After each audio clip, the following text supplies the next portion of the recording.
Vera y con Laura en esto de que yo no pienso de antemano qué es lo que quiero contar. O sea, ahí voy viendo cosas, hay cosas que simplemente, temas que me atrapan, incluso temas que me atraparon hace muchísimo tiempo y que después que empecé a escribir me saltan como posibilidad de un cuento, ¿no?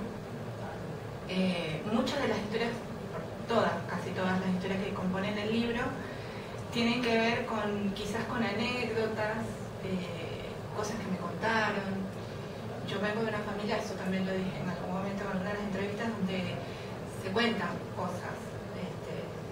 Es muy tradicional que en mi familia se juntara, no sé, tipo alrededor de un sancocho, que es una comida típica de allá, a diferencia del argentino, nosotros comemos sancocho.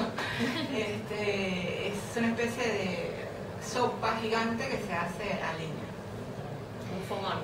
Sí, es un fogón improvisado, o sea, no, en las casas no es que se suele haber fogones, sino que se improvisan en ese momento.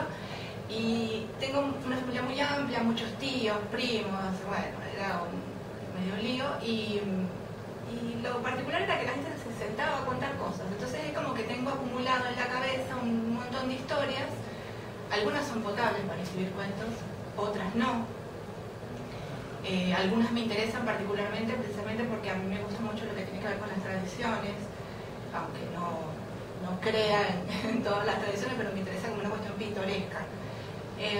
Entonces, digamos, cuando empiezo y ese tema, por decirlo de alguna manera, me asalta, yo empiezo a escribir y no sé para dónde voy en realidad. Tampoco sé muy bien cómo lograr ese hueco que me preguntas, pero sí sé que me interesa lo inquietante dentro de la historia. Entonces, algunos elementos los voy incorporando a medida que voy escribiendo y los voy necesitando. Vos le preguntabas a Vera por el tema del personaje.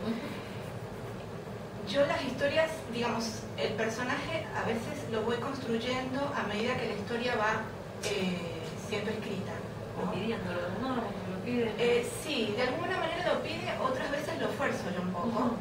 No sé, te pongo un ejemplo. Si quiero escribir un cuento, por ejemplo, Vera tiró algo de un alpinista, yo no sé si escribir algo de un alpinista, pero... Tampoco, pero por ejemplo, es un tema, podría llegar a ser un tema. Pero por ejemplo, se me podría ocurrir escribir algo donde el personaje pueda llegar a ser un alpinista, pero no necesariamente tenga que estar en la acción de ser alpinista, ¿no? Sí.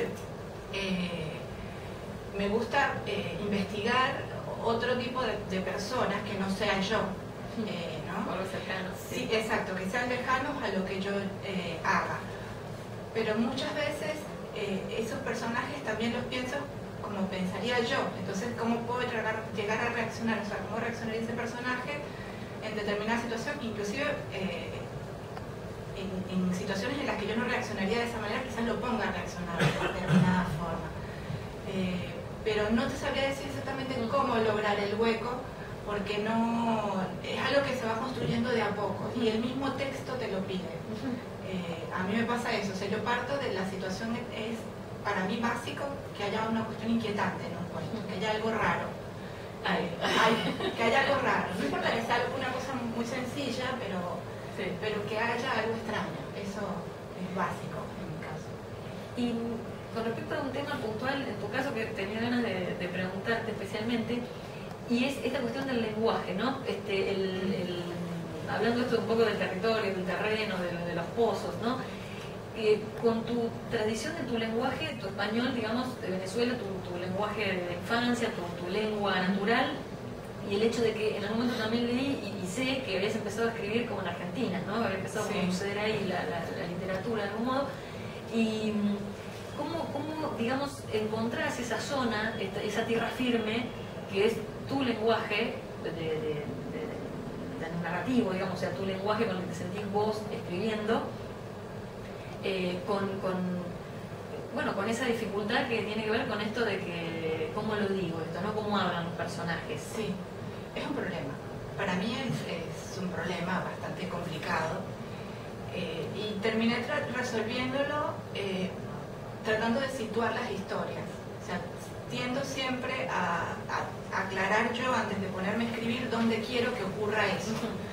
Entonces, por ejemplo, en el libro me pasó muchas cosas de las que escribí, traté de que fuera algo, una cuestión neutra. Es decir, si bien son historias que pueden llegar a estar ambientadas en Venezuela, porque yo básicamente las pensé ambientadas allá, porque eran situaciones que las imaginé allá, yo no digo nunca que es Venezuela.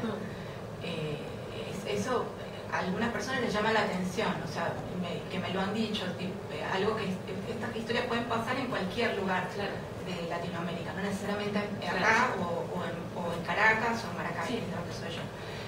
Sin embargo, hay otras historias que sí las pensé, por ejemplo, acá en Buenos Aires. Hay una de las historias particularmente que sí, la idea me surgió acá. Es lo que te digo, o sea, muchas de estas historias ya yo las había pensado y las había ambientado allá. Sí. Algunas las ambienté acá y en ese momento me tuve que sentar a pensar cómo hablan esos personajes, más allá del propio narrador. Y es muy complicado, para mí básicamente es muy complicado. O sea, ustedes, por ejemplo, tienen el acento argentino, pueden hablar con esos modismos. Yo tengo otros modismos. La cuestión es que tengo incorporado también los modismos de acá. Entonces se me complica de una manera terrible. Entonces no es una cosa cómoda. No es cómodo. Para mí no es la comodidad. Cuando tenés esa lógica interna que si es eso, yo sé dónde lo veo, y lo puede ver y funciona. En ese momento empieza a funcionar. En el momento en que yo sé si el personaje, por ejemplo, decido que sea una venezolana casada con un argentino, por ejemplo, o una inmigrante, que me suele pasar mucho que uso ese personaje. Mis personajes son inmigrantes, porque es el lugar cómodo para mí para poder trabajar los textos. Bien, voy a leer unos fragmentos de